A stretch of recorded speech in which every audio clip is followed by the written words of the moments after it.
what you guys, just your experience in music.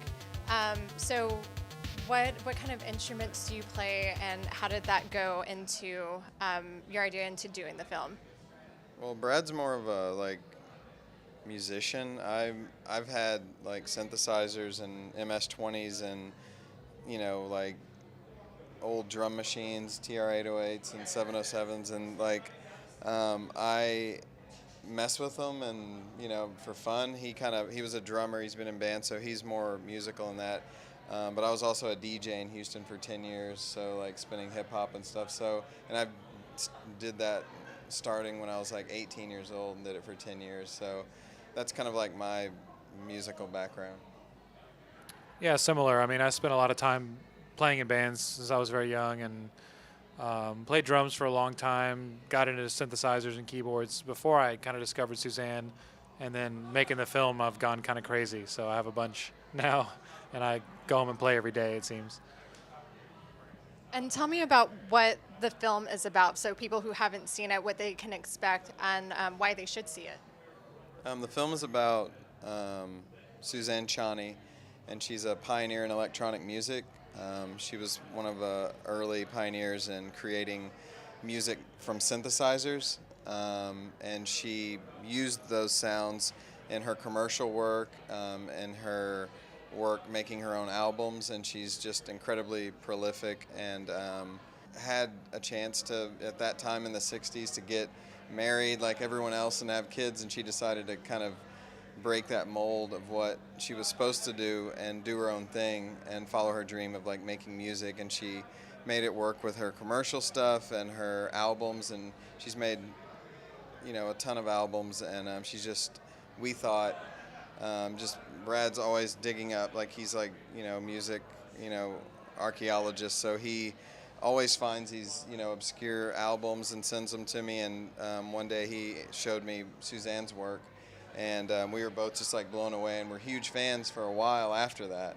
And then it wasn't until later, when we finished a film, Glow, Gorgeous Ladies of Wrestling, that we started tossing around the idea that it could be a possibility for a film. So after watching this film, I noticed that it wasn't very personal. You really just focused on her career, and you would kind of glaze over little personal things. Like she would say like little things about her family or her dad or boyfriends here and there. Like at the very end, she was talking about love and how she got married, but you didn't really get personal about it. How did that come to be? Like, did you have a game plan, or did it just flow? Well, she actually wasn't. Her music was her life. Like that, what we showed in there was what she, she forwent anything that would get in the way of making her own music or her own path in music. So it wasn't, there wasn't much.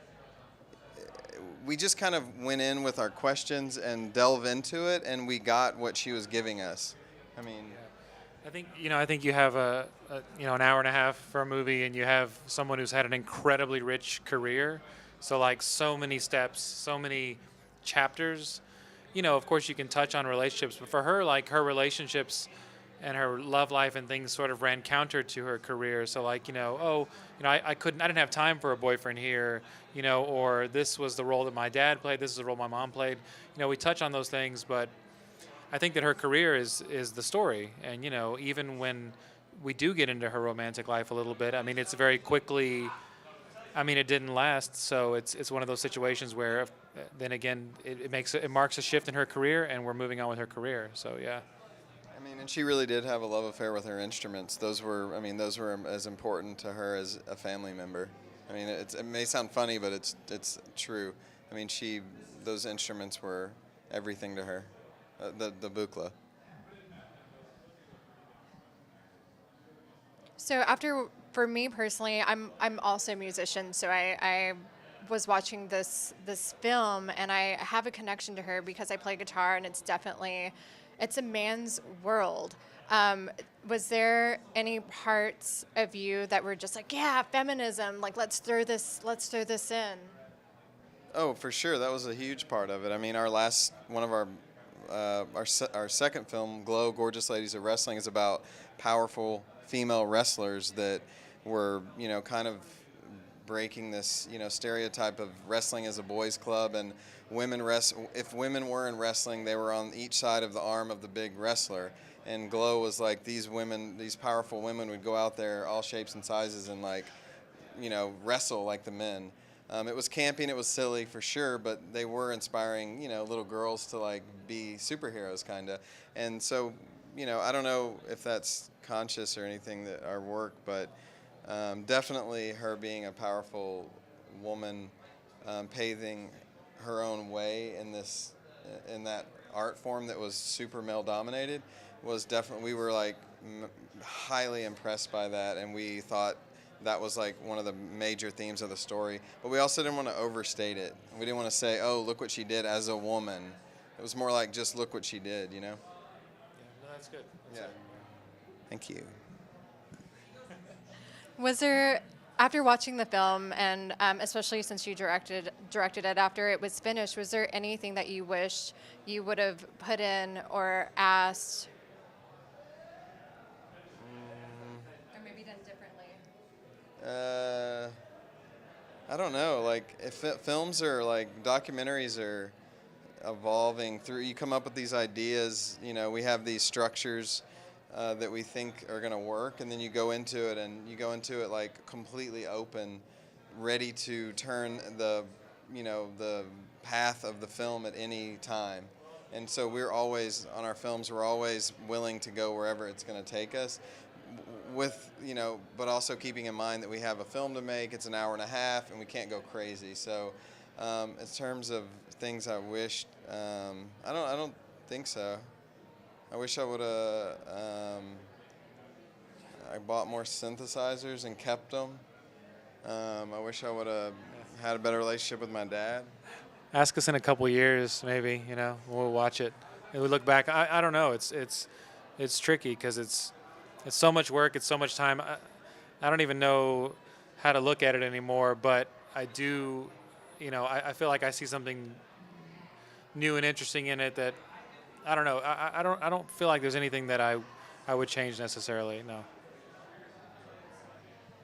Another thing I got from the Q&A that actually happened after I watched the film is you were talking about that she liked chocolate. Did you? I mean, of course, you spent a lot of time with her, but how much of that time was personal, and what does she actually like that wasn't portrayed in the film?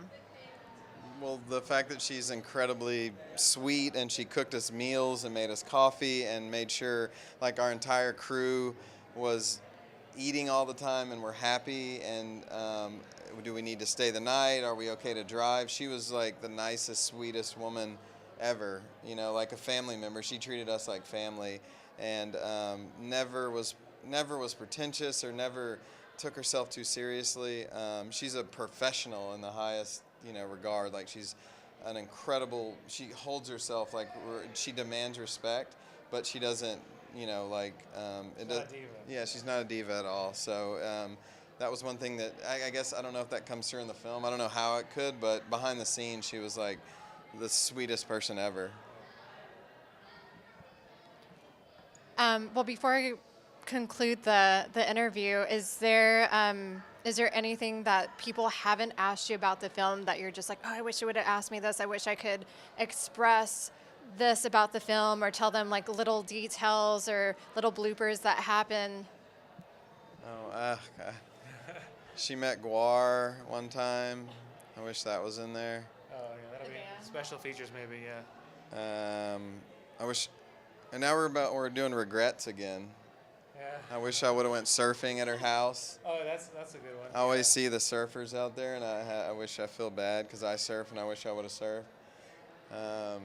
What regrets do you have in your life?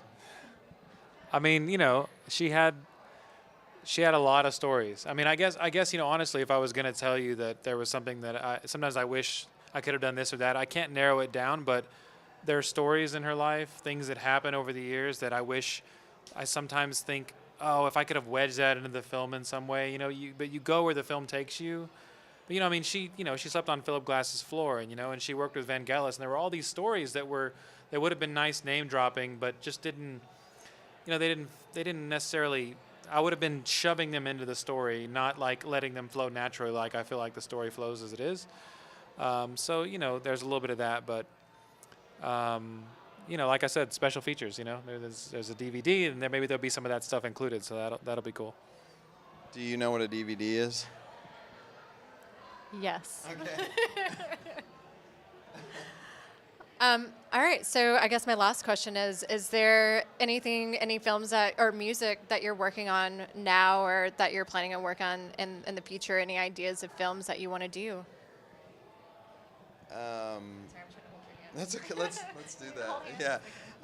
I am working on. That's gonna get awkward. We're working on a new film.